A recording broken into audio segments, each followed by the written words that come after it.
Good evening, guys. This is once again Dr. Narayani from School of Health Sciences. I'm here about to teach Biomedical Science BMS 120, Unit 2, Hematology. And now I'm going to teach you about two topics. One is coagulation pathways and another one is blood transfusion. Under blood transfusion, we are also studying about blood grouping, then how we are transfusing this blood, and the safety methods we are handling. Next, now, you should know about what is meant by coagulation. Coagulation, I hope everyone knows.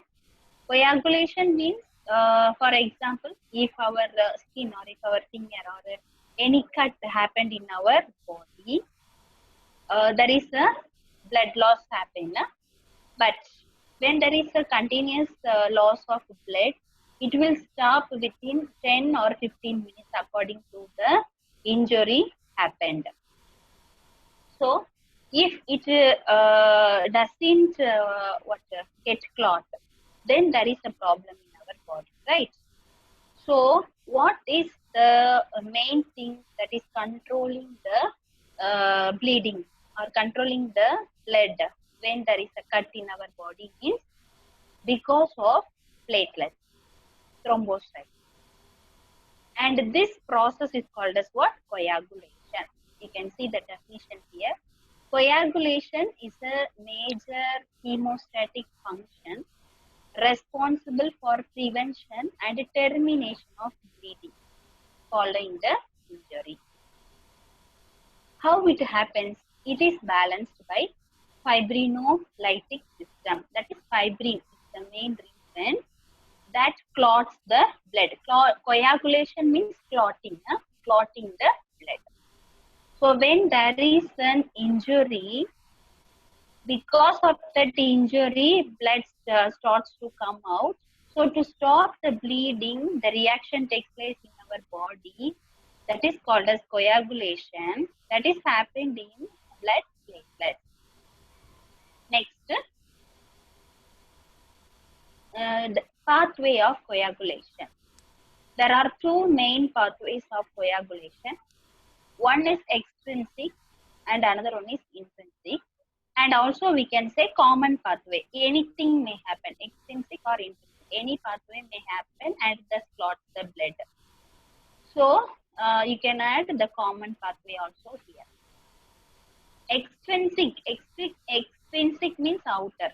That begins after trauma to vascular wall and surrounding tissue. Trauma,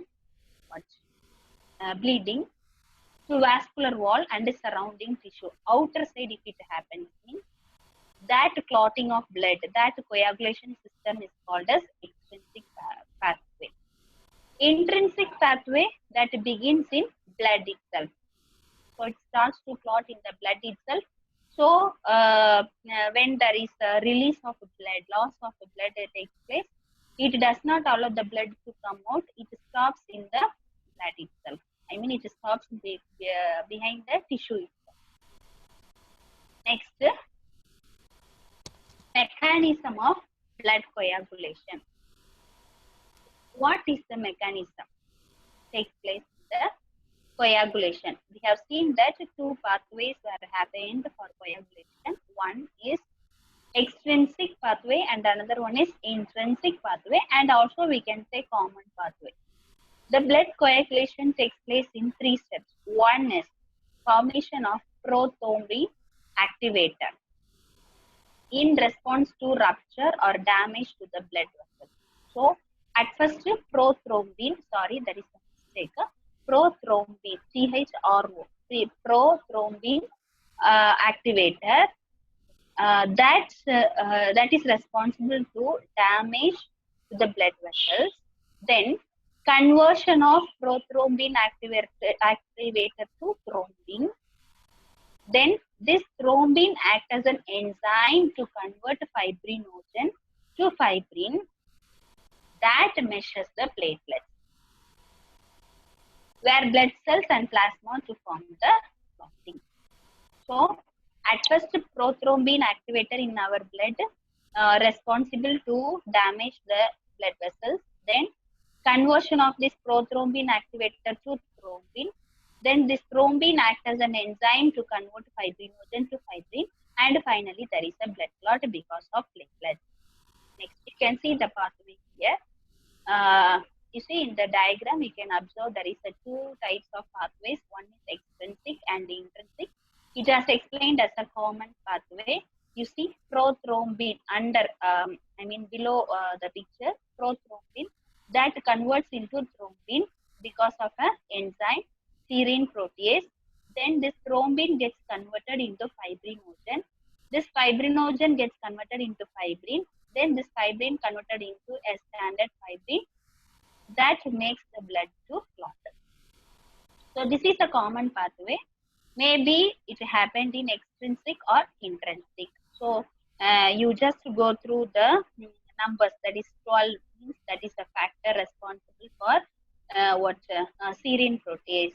Number 11 that is responsible for plasma thromboplastin. That is happened inside the tissue and outside the tissue. Maybe extrinsic and intrinsic you can say. But commonly, maybe wherever it is extrinsic or intrinsic, what is happening there for clotting the blood? The process is prothrombin activator gets converted into thrombin. Thrombin gets converted into fibrinogen. Fibrinogen gets converted into fibrin and it becomes a stable fibrin and finally it clots the blood. That is what coagulation. Next, under blood transfusion, we want to know what is meant by blood grouping before that. So, at first I'm going to teach about blood grouping and then I'm going to enter into the topic blood transfusion. Everyone knows that we have blood and our blood consists of a specific blood group, right? When you are submitting your application form for studying, for going for higher education, in the application form, there is a block for grouping, grouping of the blood. What is your blood grouping? So you want to denote what is your blood group. What all are the blood groups we have? Just we can see a outline. The history explains that it is discovered by Paul Landsteiner, where Landsteiner is the person who discovered ABO blood grouping system in 1901. And he, along with 5 co-workers, they have identified the RH factor also. And next, finally, Landsteiner explained this ABO blood grouping system or introduced this ABO blood grouping system to the society in 1937. At that time, he also confirmed the RH factor in the blood. RH means this he explained that this RH factor comes from the monkey, rhesus monkey. Monkey also consists of the same blood cells, red blood cells, white blood cells. So he compared. We have studied that maybe monkeys ancestor for human beings. Yeah. So he just compared that monkeys' blood cells and our human blood cells also consist of what? Red blood cells. So he used this RH factor to say positive or negative group in our blood. Yeah. Next, you can see before entering into the groups, you want to know what is meant by antigen, what is meant by antibody. By knowing this only, it will be easy to group the blood. What is meant by antigen? The foreign substance that enters into the body to enhance the production of antibodies. For example, if you are getting cold or if you are affected with the fever, we feel rise in temperature, right? Then we feel cold. Why? It is happened by means of producing antibodies in our body. There is a rise in temperature in our body because of antibodies production according to the antigen action in our body. So antigen means foreign substance, where antibodies means the substance produces in response to the antigen. Then this antigen and antibody reaction is called as agglutination reaction. Next. The reaction between the antigen and antibody is called as agglutination reaction. Why you are studying this agglutination? Means by means of agglutination only, it is easy to group the blood.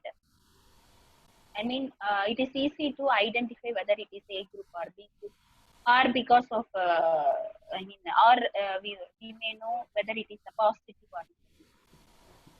So, clumping of red blood cells occur in some cases, and in some cases there may not be agglutination. So we can come to the conclusion then the person is not having that blood group. Okay? So let us see what all are the groups. There are 4 groups of blood. One is type A. Type A RBCs have A antigen only. So if it consists of A antigen, then if we add the antibody for this our blood consists of antibody. So if we add A antigen to our blood group, it gets agglutination and it shows our blood group is A. And I also explained you that RH factor is responsible for positive or negative group notification. So if there is a clumping, then it shows positive.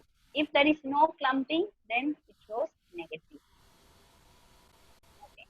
RBCs have A antigens only and can receive from, they can receive blood from A group and O groups, and they can donate their blood to A group and AB group. So you have to understand clearly here. Type A, if you are having a group blood, then you can receive blood from A group and O group people, and you can donate blood to A group and AB group. Then type B, RBCs have B antigens only, and they can receive blood from B and O types, whether they can donate to B group and A group, AB group. The next, type AB. Type AB is called as universal recipients, where they can get blood from all the groups, so that they were named as universal recipients. So if there is a question, which blood group is named as universal recipient, A or B, or AB or O? So universal recipient is a AB blood group, because it consists of both A antigen and B antigen. They can receive blood from A group, B group, AB and O group, and they can donate only to AB blood group. See, they are selfish, is it? They can get all the blood groups, but they can donate only to AB blood. Then type O. They are called as universal donor. Why? They can donate their blood to all the blood groups. RBCs have no antigens. Here they don't have antigens, so they can receive blood from only O type. They cannot get blood from A or AB or B group. They can get the blood from only O type people. There they can donate their blood to A group, B group, AB group and O. I hope you have understood clearly here. Then next, RH antigen. I already told that this RH antigen is responsible to show positive or negative sign. So this makes the blood type positive or negative sign, while agglutination with RH3 serum, then that is a positive. And if there is no agglutination with RH3 serum, then that is a negative group. There is a specific serum for RH factor to explain RH factor, whether it is positive or negative. You see, for example, if we check our blood, they will not say you have A group. No, you have A positive group, or you have A negative group, B positive group or B negative group, AB positive or AB negative, O positive and O negative. So this positive and negative character was expressed by this RH antigen. Fine. Next, group of blood. I have already explained. Just go through the picture. What I said, group A means it consists antigen A and antibody B. So just I have explained it here as a chart. So you can compare the explanation and the chart here. For example, I explained here for group A.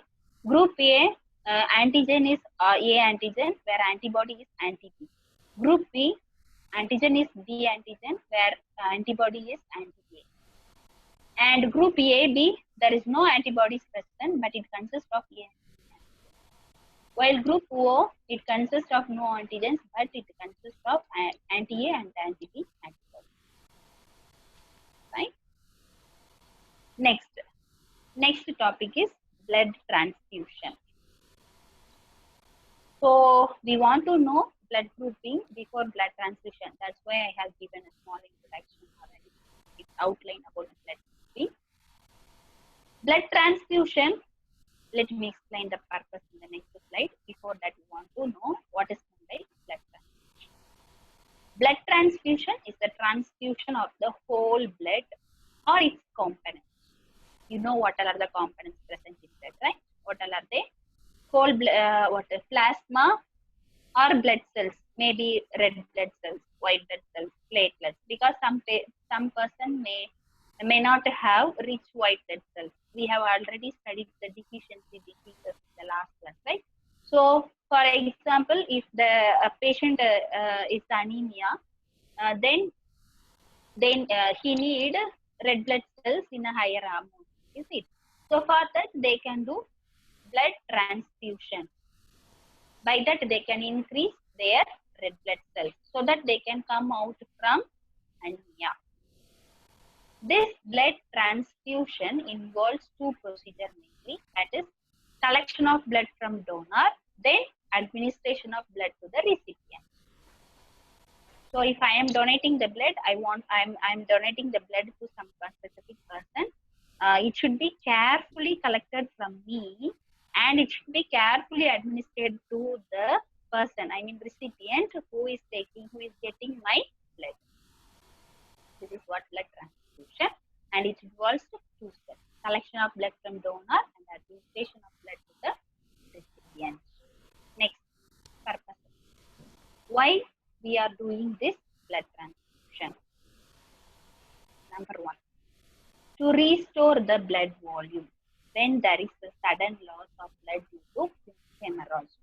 You see here I have explained hemorrhage. For example, you just imagine that a pregnant lady during delivery time, during delivery time, most of the ladies, pregnant ladies, lost their blood during that time. Yes, delivery time. So if there is over loss of blood, then she should intake blood volume to restore her blood volume in her body. Is it? So during that time, we can do this blood transfusion. Then to raise the HB, hemoglobin level in case of severe anemia. That's what I already explained.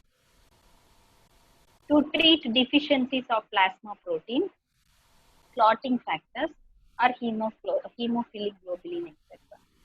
If the person is having decreased platelets, then what happened? Coagulation does not take place in his body. Then there is a deficiency in platelets, number of platelets. So he need platelets.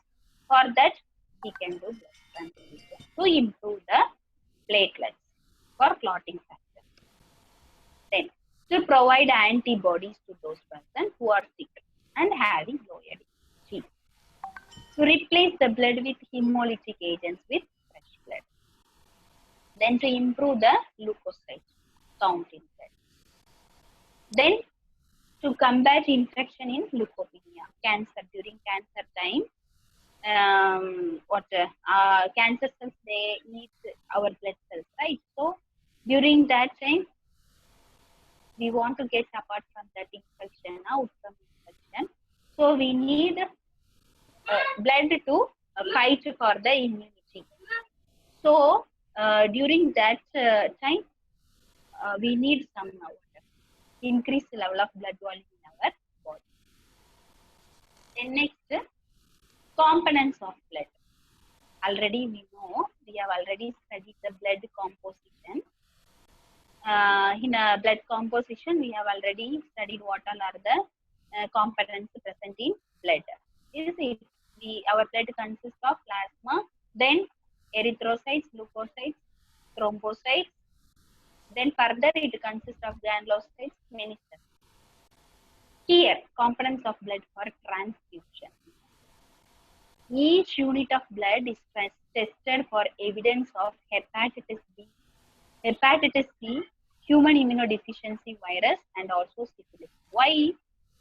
Because in the first step, in blood transfusion, I told that there are two steps, important steps involved in this blood transfusion process. One is collection of blood from donor and administration of blood to the recipient. So they should be free from diseases. If hepatitis C, human immunodeficiency virus are very highly infectious diseases. So our blood should be screened that it should not consist of these things. Then the blood is then processed into subcomponents. What all are the subcomponents? Like whole blood. Whole blood, it consists of all the cells or not. Then packed cell volume. Then fresh frozen plasma. Then platelets. Then cryoprecipitate. So these all are the subcomponents present in the blood. So you want to check for these components also for blood transfusion especially. Next. Already we have studied about blood grouping, right? There are four types of blood grouping. One is A, B, another one is A, B, and O. So A people can donate to A people and AB people. B people can donate to B people and AB people. Then AB people can donate only to what? AB people. But they can get from all the groups. While O group, they can donate to all the groups, but O group, yeah, they can donate to all the groups and they get only from O group. So this is what we have. We want to know during the blood transfusion because by mistake, and I mean, we want to avoid the mistakes during blood grouping. That's what. So we should be clear with these things. What is the blood group for donor? What is the blood group for recipient? It should not be cross-matched. Even though it is screened, there may be a chances for cross-matching because of antibody selection method. Fine. Next, I already explained. The blood used in a transfusion must be compatible with the patient's blood type. So type O blood is called the universal donor and the AB is called as universal recipient. People with RH positive blood can get RH positive or RH negative blood. But people with RH negative blood should get only from RH negative blood. Next, we have already studied the two steps involved in the blood transfusion. So during that time, we should be careful with selection of donor. Then how we are going to collect, how we are going to store, and how we are going to transport the blood. Then administration of blood to the recipient. What all are the safety measures we should take place? We should do during these three steps. One is selection of donor. Selection of donor, the donor should be free from diseases. Then collection, storage, and the transportation of the blood. Then administration of blood to the recipient. So the recipient also should be very careful to accepting the blood because sometimes maybe there may be a chances for cross-matching. Next, just we are studying the general instructions for our safety measures, right? So number one, selection of donor. Yeah, I already told that donor should be free from infectious diseases such as tuberculosis, cancer, jaundice, or any other transmission. Make sure that donor has not donated the blood within previous 90 days. Then, if it happens, then the donor may become very sick. The donor should be physically active between the age of 18 to 65 years with an average height and weight. Donor must have normal vital signs. He should be physically fit. must not have been pregnant within the last 6 months. So female candidate, when they are donating their blood, they should not be pregnant. It should be very careful. Then next, collection, storage, and transportation of blood. So first one, regarding selection of donor, those careful measures should be take place. Then during collection, storage, and transportation of blood, these safety measures should be taken. Number one, donor's blood immediately after it is withdrawn should be placed in a refrigerator. Very important. Stored blood should be inspected daily and before use for evidence of hemolysis or bacterial contamination. How they will check? They just check with one drop of blood and they will check whether there is any antibodies production. If there is any antibodies production, then there may be some problem or misbehavior in that blood or contamination in that blood. Then the transportation of blood in the hospital should be done within 30 minutes after it is taken from the place of storage. If the blood is kept at room temperature, the temperature of blood will rise above 10 degrees Celsius in 30 minutes. So that they should be transported within 30 minutes. If blood is not used, then it should be returned to the refrigerator within half an hour. Then it will become contaminated. When blood is transported to distant place, use pre-cooled insulated bags to keep the temperature of blood below 10 degrees. So these are the safety measures, safety points that should be taken during collection, storage, and transportation of. Next, collection of blood from the donor is done in laboratory by laboratory technicians. See, just I can't come and collect the blood to you from you. Someone come and just take your blood, saying that I'm going to take blood from. No, it is not possible. See, everyone cannot collect the blood because they don't know to handle the syringe itself. So the laboratory technician or nurse or medical practitioner only can do that. Donor's blood is collected in a sterile container containing anticoagulant solution. Anticoagulant, you see, blood, it has the capacity to clot within 5 to 10 minutes. So when we add this blood in a bag, it consists of anticoagulant solution, then only it doesn't get clot. All the articles used for the collection of blood should be sterile. Each donor unit must be labeled clear, readable letters, that is like name, donor number, because sometimes there may be chances to mismatch. ABO grouping, RH typing, date of drawing, date of expiry, and result of all the tests for diseases. Then next, administration of the blood to the recipient. So now regarding selection of donor, what are the safety measures we want to carry on, we know. Then second, we have seen during collection, storage, and the transportation of blood, what are the safety measures we want to carry out, that also we have seen. Number 3, now we want to know the safety measures during administration of blood to the recipient.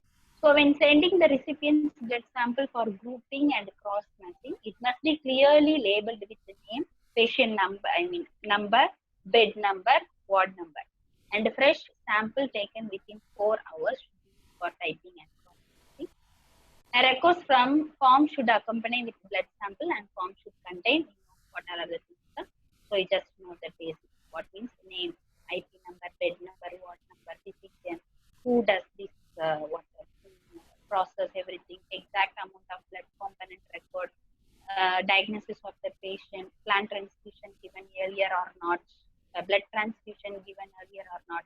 If so, the group and the type of blood administered, any reaction observed in his or her body, everything should be marked in the application.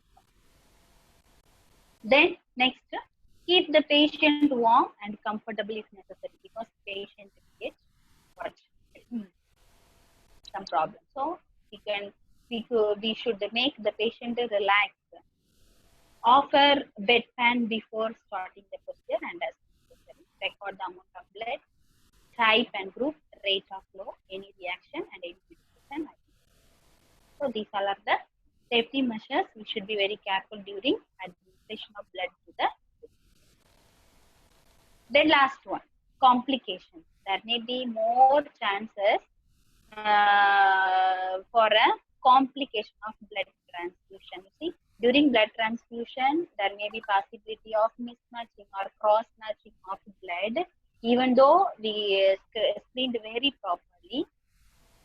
And there may be complication of blood transfusion, maybe because of antibody production, or if the blood has not been accepted by the recipient because of some disorders in their body. So there may be some reason. What is meant by complication? Blood transfusion reaction is a systematic response by the body to blood incompatible with that of recipient. So according to the donor blood, the recipient blood shows some complications.